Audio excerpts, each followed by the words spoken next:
You are watching a recording of a training webinar about how to conduct a systematic review. This webinar series was developed by the Impact Research Programme in partnership with Cochrane Common Mental Disorders and Cochrane Global Mental Health. Welcome everybody to our third session of the Impact Systematic Review webinars. Thank you for joining us today. And today is all about literature searching. So we are moving steadily through the systematic review process, and I'm going to do a little bit of an introduction quickly, and then I will hand over to my colleague Judy. And I'm just moving some things around on my screen. Here we go. So we're going to do a quick welcome again and work through the homework from last time, where we asked you to develop the PCOS criteria for a review question. And then it's going to be one whole session on literature searching, and we'll end again with the homework as usual. Let's move on to our welcomes. And today we've got myself, Najma, and our colleague Judy Wright facilitating. So you've met me and Najma before, but Judy, if you wouldn't mind doing a quick introduction, that would be fantastic. Okay, hi everyone. My name's Judy Wright. I'm from the University of Leeds, just down the road from the University of York. I'm a information specialist, which is a kind of research librarian, and I work on systematic reviews. So yeah, I've had many years of experience doing literature searches for systematic reviews and teaching this as well. So I'm very excited to be here today and talk to you about it. Thanks, Judy. We are very excited that you've joined us as well, because this is such a specialist part of systematic reviewing that we are very confident of putting this into your capable hands. So I can respond to the poll because I'm a host on the webinar, but I can share with you that I've been very lucky in my systematic review career and have always been able to draw on support from information specialists and librarians. So my absolute highest respect to anybody who's embarked on this endeavor on their own. You will find out today that it is really quite complicated. And quite a complex and specialist part of systematic reviewing. So well done to everybody who's tried it in the past, especially on their own. Before we get started about how to develop a search strategy and what searching is all about, we're just going to come back very briefly to the homework from last time. So if you remember, last session was about the PCOS criteria and setting up a review question. So really this homework was sort of the final piece of that puzzle, where we were wanting to get you to think about how to define the PCOS criteria for your review question. And the scenario we'd set you was that you would think about running a clinic for individuals living with HIV and AIDS, and you have somebody who tells you that they want to stop smoking. We had based this question on a published Cochrane review. The link is in the slide at the bottom there, but we'll also share the PDF on the Google Drive. I don't know if somebody found this maybe while they were researching for their homework, but this is based on a published Cochrane review. And the PCOS criteria that were used in the published review were as they are on the slides here. So the population were adults over 18 years who were HIV positive and tobacco users. Interventions were behavioral or pharmacological interventions that were targeting individuals, so no group interventions. Any comparator was eligible, and the primary outcome was abstinence at 6 months after the start of the intervention. Secondary outcomes included short-term abstinence. And the study design criterion was any controlled trials, including non-randomized trials. So this is sort of the model answer. It doesn't mean it's the only right answer. And if you had a different focus, for example, for how you wanted to answer this question, then you could have defined any of these components differently. I think the important point is that when you do make these decisions, for example, saying adults over 18, you could have just as well said adults would be anybody over 16 or over 21. The important point is that you report these decisions that you're making. And why that is so important, that you are very clear about these components of your systematic review question, that will come out during the course of the session, because ultimately your search is built on your PCOS criteria. In the interest of time, I'm quite keen to hand over to Judy now, so that we have all the time that we need to cover the content on literature searching. So you will see here that we've moved on from our first box and are now in the second sort of big chunk of the process of systematic reviewing. Yeah, so we're now on the second stage of the systematic review, the literature searching stage. And most of the literature searching happens at this particular point, but just before we kind of move further on, I just wanted to highlight that here we also do some literature searching at other points of the systematic review. So at the very beginning, when you're developing your question, you might do a bit of literature searching to scope out the question, but also at the very end, we often do an update literature search, because a certain amount of time will pass from you doing your literature search and gathering the studies together, and then when you're writing up the search at the end, maybe 6 months, 12 months later, your review is starting to get a little bit out of date. There'll have been some new studies, so we often do a final search towards the end to find any new studies that have happened, but that's really a repeat of what we've done now at this sort of second stage. So I'm going to focus on this second stage, but just bear in mind that you might have to repeat these things later on. Okay. So the learning outcomes for today's session are to understand how the searching, how choosing your databases and developing searches and picking search terms, all those different things can affect the outcome of your systematic review. And we're doing the searching sessions over 2 different webinars. So today we're going to focus on looking at databases and sources and trying to make really good decisions about which databases and sources to choose for your review in order to get the best outcomes for your systematic review. Another thing we'll look at, if we've got time, we'll just sort of see how the time goes, is the methods for recording those databases and sources that you're using. When we write up the final review, it's really important that we're very clear about which sources we've used and where we've got the evidence from. So we will look at that in a bit more detail later on and follow that up next week as well.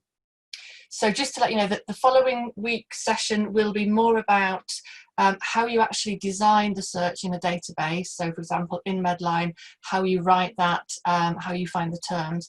But today is more about picking and choosing the databases that we're going to look at. So key features of a systematic review search are that we want to identify all relevant studies. You might be well aware of this already, that the searches are often very large, but the reason why we're trying to do this is in your review you're going to be collecting trials and then taking the data out of all those individual trials, putting them together and getting an average effect size from all that trial data. And so obviously the more trials you have in there, the more sort of accurate or truthful we hope that average will be of the data. If we've only got a few trials, then the average and the effect size is less reliable than if we've got lots and lots of different studies and data going in. So that's the idea of trying to find all the relevant studies so we can have as accurate as possible average of the data from those studies. But there's also something else going on in there as well. It's not just about having lots of studies, it's making sure we've found the whole range of studies that might have been done. So it's it's quite interesting that the positive studies, the trials which have a statistically significant results that show an intervention's working really well, those are generally easier to find than the trials where there isn't a statistically significant result. They're perhaps a little bit less interesting, or they've got a negative result, so they might, the researchers or the organisation might be trying to bury that information. Those are harder to find, and we need to really find all of those studies, regardless of whether it's an interesting result or not. To us, it's all very relevant. So we need to think about ways of finding all the different studies and making sure we're not just finding the ones which are easy to find. Judy, can I ask, why is it more difficult to find the ones with negative results? I'm going to come on to that in a moment, Najma. But yeah, we will. I'll go through that when we're looking at MEDLINE and why, because that's the ones which are easy to find. So I'm going to come on to that in a couple of slides' time. Is that okay? Yep. And then finally, we'll be looking at methods and how we report those methods that we've used. Because, again, that's really key in systematic reviews, in that when people look at a systematic review, it's quite easy to make a judgment on that review based on the searches and the search strategies. So it's often something people look at quite early on in a review, is how thorough, how comprehensive a search has been, and whether they think you might have missed some studies with your search. And if the searches are not described clearly, that tends to ring some warning bells, and that people then start to get a bit worried. If you're not being very open about where you've got all your data from, then people are not sure really if you've used the full methods and you've actually have got an unbiased set of studies. Okay. So one place we would definitely look, and you all brought this up and many of you brought this up in the quiz, is the MEDLINE database, which is the largest medical database, and it's got about 30 million records in there, I think, and a few million of those are trials. So it's huge. There's lots in there, but it's actually not enough for us to search in MEDLINE. We do need to look in other places, and that's to find some of these trials which are not so interesting, which might have the negative or the less statistically significant results. So the Cochrane handbook states MEDLINE search on its own is not enough, and there's been quite a bit of research that's been done to look at whether we could just search MEDLINE, which are the sources we need to search, and why.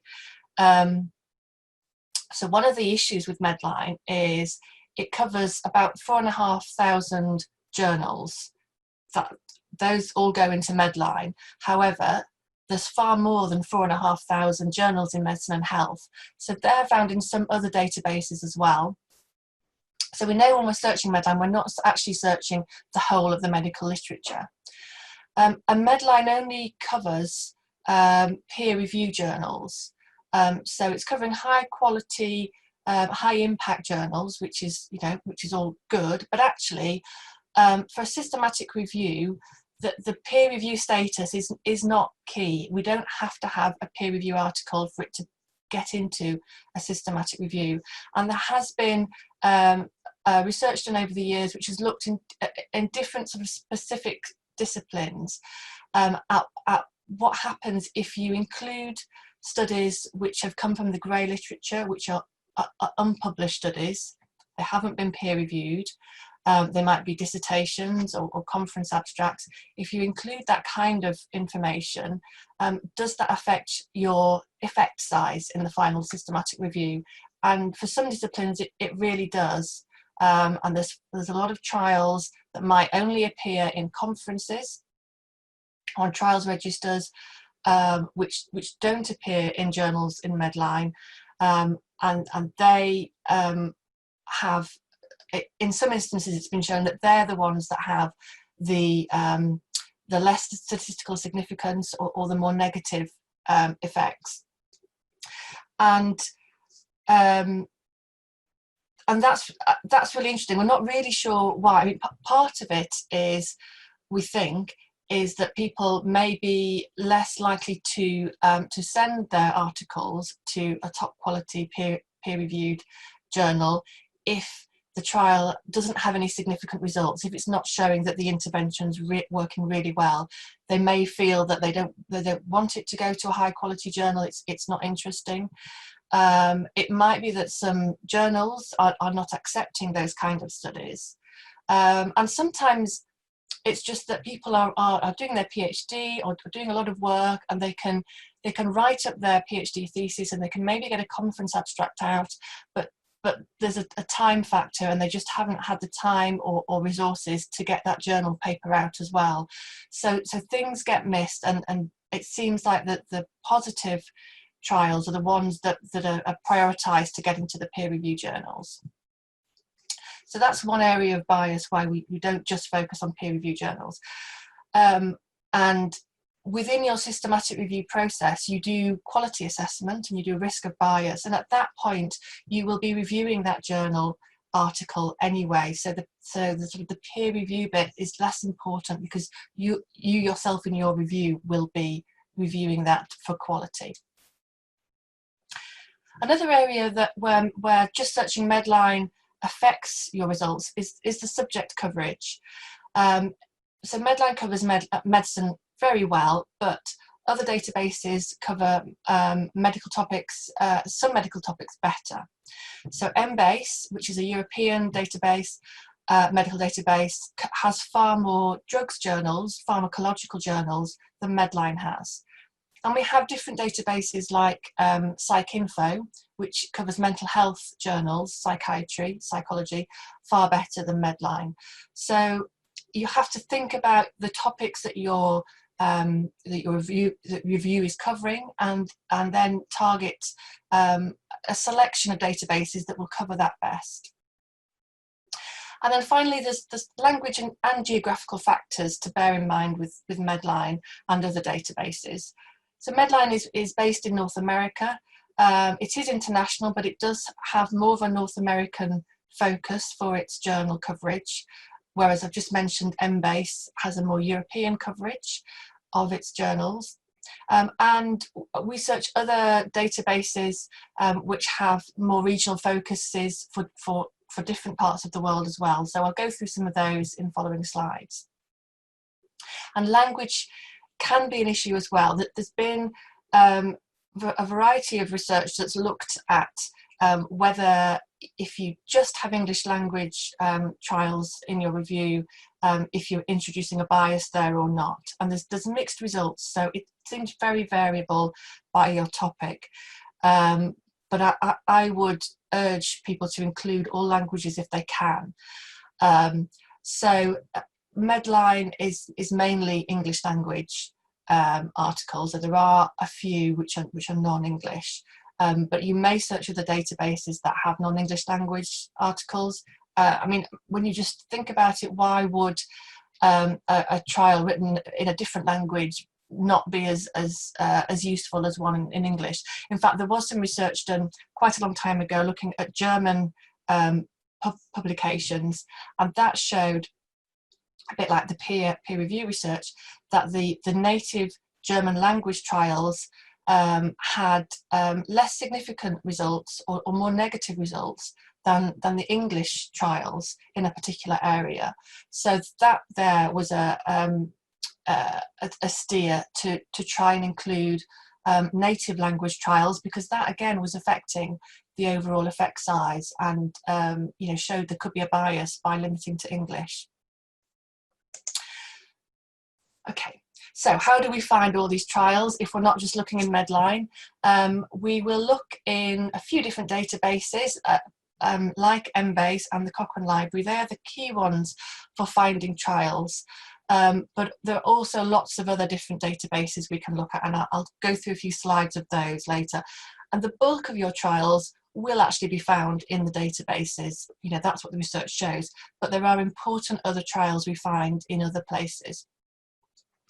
The internet resources for grey literature are really useful, and in particular the trials registers are very strongly recommended. So quite often there's been some research that's looked at the trials in trial registers and the trials in databases, and found that there are quite big differences. There's many trials that go into are registered in the trials registers that never actually make it into a final journal article, and vice versa. There's trials which we find in journal articles that we haven't found in trial registers. So it's important to search both. And I'm going to focus more on these two top areas throughout the session, but there's extra options for us to find even more studies. So one thing that very commonly happens in systematic reviews is that we search, we look through the reference lists of our relevant studies. So once we've progressed through the systematic review and got to a point where we've got a small set of relevant studies, we then look through those reference lists just to check if there's any trials in there that we haven't already found from our original searches. And another really useful thing to do is to contact study authors and people working directly on these trials in other organisations. That again has been shown to help find quite an efficient way to find any other unpublished trials and data that could be really useful for your systematic review. We sometimes do some hand searching and look at conference abstracts. Conference abstracts can sometimes be found through databases as well, so you need to check the databases to see if they're covering the journals and conferences that you're interested in. But if there are specific journals and conferences that you can't search, then it's worth getting those and looking at those individually. And we sometimes do some citation searching, so you can use Google Scholar and other databases like Web of Science or MEDLINE. And in these databases, you find a particular trial or reference that you're very interested in. So maybe a key trial that was done 5 years ago, and then there's not normally a button there which says show citing references or show who cited this, and that will then give you a list of all the newer studies that have been written within the past 5 years that have cited that original trial. And that's a way of expanding your search and identifying a whole sort of cluster of related research. There might be some trials in there. And finally, another way that people identify by trials is to have a project website where they ask people, they kind of just put a general request out to say, if you know of any trials in this area, please register them with us here. Okay, so lots of different ways, and you're probably now starting to think, well, how on earth am I going to search all this? It all takes a lot of time, and that's why we need to think carefully at the beginning and prioritise our databases that we're going to look at. So here is a list of some databases that we've been using for looking for low middle income country trials. This is just a selection. There are loads and loads of different databases, but these are the ones which are generally free to use. So PubMed is the free version of MEDLINE, and also we've searched the regional databases hosted on the WHO website. So they're all part of a big database called Global Index Medicus. You can search all of them together, all these regional databases, or you can limit your search to say just look at the African literature. So that's a really useful source. And the Cochrane Library, the central database within the Cochrane Library, their database of trials, they make that by doing lots of searches across many different databases on a regular basis. So they're bringing in trials from all different sources together. So that's why that's a really useful source as well. That is, Cochrane Library is free if your country has a subscription to it, and many countries do have subscriptions to the Cochrane Library now. So I am hoping that you all have access to that. Subscription databases these are some which we use quite regularly here in Leeds. They are quite expensive, but your institution may have access to them, and there are certain deals available through different organisations for low middle income countries. So this is at the point you really need to talk to your librarians and information specialists to find out what you have available to you, or what you might be able to get hold of. And if you talk to them about your review and the kind of information you're looking at, the topics you're looking at, they should be able to give you some really good advice on the sources that you've got access to. So here there's a whole range of the medical databases, but we've also got very specific databases for things like nursing, mental health. There's databases for physiotherapy and complementary medicine, lots of different types of databases available. And there's also some very big multidisciplinary databases, which might be useful. So if you're doing a review which covers, maybe social care or some environmental science as well, then these are particularly useful in those situations. Okay, just going back to that idea about the grey literature and why it's important to search that, and this is an example of a paper which came out literally just a few days ago, which again is showing how important it was to include their grey literature that they found, some unpublished trials. So they were doing a systematic review of analgesic medicines for low back pain, and they had published data and unpublished data, and they redid their meta-analysis with and without that unpublished data, and there was a difference in the effect size. So this is kind of just underlining the importance of that. So sources, where do we find this grey literature? I kind of mentioned some of these already, but very specifically, the ones which are recommended by the Cochrane group are clinicaltrials.gov and also the WHO International Trials Registry platform. And that's a portal which brings together trials registries from lots of different countries. Now, unfortunately, due to COVID, it's not available at the moment. That they closed it down. Unless you're within the WHO, you can't actually search that because they're just overwhelmed. But you can go to those individual trials registries if you would like to. Other things I've got down here on the list, I mean, there's a huge variety of places you can go and find this kind of unpublished literature, but there are servers and repositories where people put their journal articles before they've submitted them, and we're more aware of this than ever actually with COVID. So places like medRxiv have become more important, and people have raised awareness as we're doing research very, very quickly and trying to get those results out very fast. So people can put their results on these servers while they then go off to the journals and try and get them, as a journal article as well. So there's a variety of sources there. There's some international sources like the World Bank and WHO, which have their own databases of research reports that they're doing. And there's some very specific websites and databases within your own countries that we can find and look at, where they're listing database which is held, they're listing trials which have been done very, very locally. So just to be aware of the huge range of places that you could go to. Check how we're doing for time.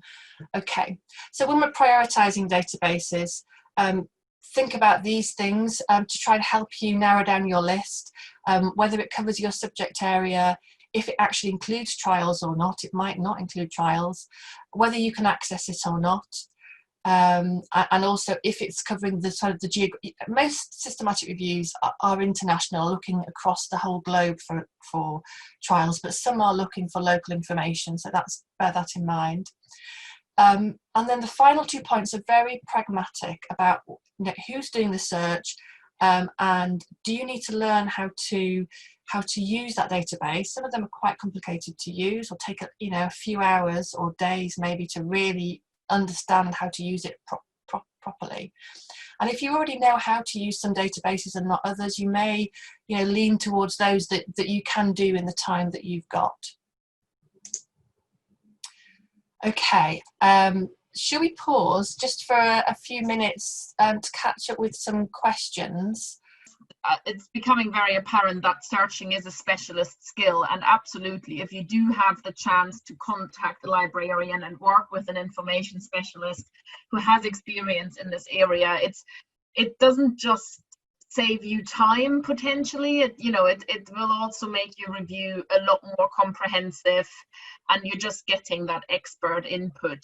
And I think those points that you made at the end of the last slide, that sometimes it is just a pragmatic time issue as well, to try, with everything else that you're already doing as the systematic reviewer, to also learn how to search these databases. It might well be just more efficient to speak to somebody who's got that experience already. So I think, it's such an important part of systematic reviewing that this is not the point to cut corners, I think, is sort of the bottom line.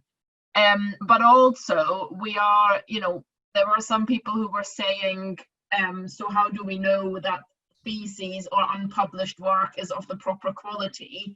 And we've sort of been responding on the chat to say that that's a later step. Right now, we're just trying to find all of the evidence, and then, of course, quality assessment, risk of bias, and also applying your inclusion and exclusion criteria during study selection. That's the next step. So all of these questions will be answered in the next couple of sessions. So they are really, really important points, of course, but the search is about being as comprehensive and inclusive as you can be. Yeah, Can I right. just add that, I think you're absolutely right, and Judy's gave lots of suggestions for how to be comprehensive, and I would urge people at the outset to do that. So, make a list of all the information sources that you can think of, and then that you can have access to, including references of relevant studies, etc. But then the next step is to see what is going to be pragmatic, and you've got to be sensible here. So it's got to be about the time that you have. But if that means that, say you don't have time, you don't have resources, you've only got one day or something, you're not going to be able to do a really good systematic review in that time. So you've got to be realistic here. You've got to allocate some decent time to this. So it's okay to limit, you could, for example, say my interest, that my topic is on this topic, is this particular area. This database doesn't really cover those types of studies, so I'm not going to search that database. Now that's a sensible decision based on your time limits, but it wouldn't be sensible to say, right, I'm totally going to ignore this other database where that loads of the sorts of studies you're interested in are going to be published. Judy, there's one question just on the chat now, if you can see it, about if you're working in a hybrid system that includes traditional healing services as well as medical services. How do you make sure you can capture not just the medical system kind of data, but also maybe the more traditional healing methods? I think this is quite a specific question about databases. So if you have any suggestions, that would be really helpful. Yeah, well, I think the regional databases can be particularly useful there. So we've done searches in Chinese databases to look for traditional Chinese medicine and Ayurvedic medicine in IndMed. When we were able to use that doesn't appear to be working at the moment. But I think that may be a case of going to those areas of the world where those sort of medicines are being used the most, and also really I'd start off doing some sort of Google searches to try and find the experts in that area, to see if they have any web pages, if there are any sort of local research groups who might be writing research reports and putting them on their websites. And there is a database called Allied and Complementary Health. So there are some databases which that's a subscription one. There are some databases that try and cover that. But yes, you might have to do a more local, a Google search to find the people who are really involved, and then look at their organisations and then maybe contact them directly. so this last short section really is just about how we report search methods, which I know might seem a long way off from what we're doing now, which is the searching, but actually it's really important to be aware that in maybe a year's time, when you're writing up your systematic review, that you need to include information about the search, which is the full name of the database, the coverage dates of the database, and also all the search strategies that you use, and how you've gone about looking for other studies, grey literature, contacting people. It's quite hard in a year's time to remember everything that you've done now. I mean, it's quite hard in a week's time to remember all the searches that you've done. So it's really important to start making notes as soon as you're doing these searches, to write everything down that you've done. So that's why I thought I'd just highlight this now. This is sorry, this is a really kind of busy screen, but this is an example of from a systematic review where they've listed their databases that they've used for their electronic database search. And it's just to show you the sort of the detail that people are going into, that we need to have the full name of the database and the coverage date. So here we've got MEDLINE. It's the Ovid version of MEDLINE. It's the version that starts in 1948, and they've done the search on the 6th of February. So that's important because in different institutions you might be subscribed to different versions of MEDLINE. You can't do a fully reproducible search on a different version of MEDLINE to the one that somebody else has done. So if I searched on the 1996 version of MEDLINE, I probably would get different results to somebody who's searching on the 1948 one. I just wanted to show you the sort of level of detail and how do you remember that? You can't remember all that a year down the line. So and again, with the grey literature and the other sources, they've been quite clear here in what they've done. So they've given us the websites that they've searched and the dates that they've searched them, and they've been explicit that they've looked in the reference lists of included studies. And I've got the reference at the bottom for the actual review that this has come from. So this is just leading me on to this very old table that I've got, which is just a tip that I always share with people. So when you're doing your search, to record every single search that you do, but be very detailed with what you're recording as well. So this is a search from 2011, but I use exactly the same table now, so I've never really changed this slide for my teaching. And the main things are to have the full details of your database with the coverage dates, and to have the date of the search which you've done, and the number of hits which you've done as well. So they're the key that's the key information. I keep a little bit of extra information which helps me when I'm doing my search understand what's going on as well. And we'll come back to this next week when we look at a bit more at writing up the search strategies. Okay, so that's really got me to the end of my talk. So perhaps we can rerun the quiz again and see where we are with the results. So Nikki, are you able to give us the first question again? So which of these are key sources of randomized controlled trials in health? Well, so I can give you the answer while we're talking and while people are just finishing off voting. So I mentioned in the talk that the key ones are the Cochrane Central Database, Embase and MEDLINE. So that there is there's been research done to show that that's where the vast majority of the trials will be found. So you really do need to search those if you can. Now, Embase is a subscription database, so you might not have access to that one. But a lot of the Embase trials should be in the central database as well. So it's kind of a must that you search MEDLINE and central database. It's also strongly recommended that you search clinical trials databases.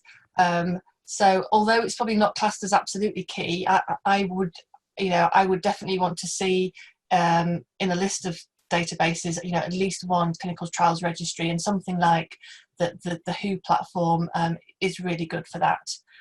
And the World Bank, again, that wouldn't probably be classed as a key, like an essential resource of RCTs, but it does have trials in there. I think it depends on your topic.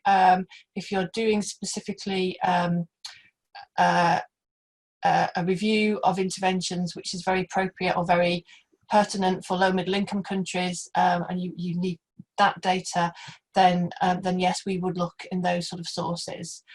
So that they're all good sources. If you're limited on time, then it would be the top three, and then, you know, yeah, it's that balance of how much time you've got as to where you go.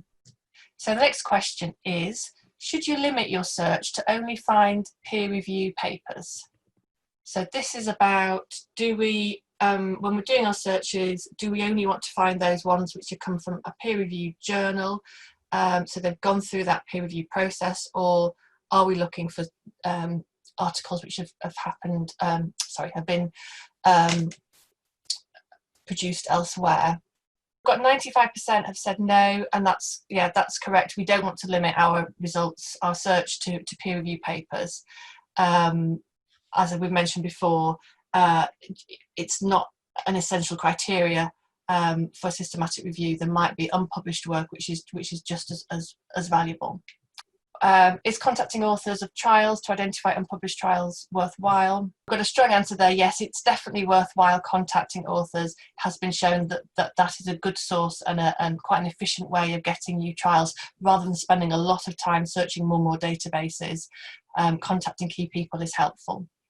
Okay, and if we could have our final question, thank you. So yes, definitely we want the name of database, the date of search, and the coverage updates the database. The internet browser is a bit of a red herring. We don't need that. That shouldn't affect the search results, what internet browser you're using. So you wouldn't need that. But it is quite difficult to remember everything that you do need for this sort of thing. So we go back to the Prisma guide and check that. Yep. So the homework will be on the Google Drive. We've given you an example review question and just asked you to think about and maybe make some notes on the best databases and sources that you think would be useful to search for that topic. And there are some links to more tables and websites where you can see lists of different databases that you might want to choose from. And we've also talked about quite a few in the session today. So that's the homework. And yes, as previous sessions, all these slides will be uploaded to the Google Drive. No, that's everything from me. Great. Thank you very much, Judy. That was a really comprehensive introduction to searching, and obviously we'll pick up next week. So thank you everybody for joining us today.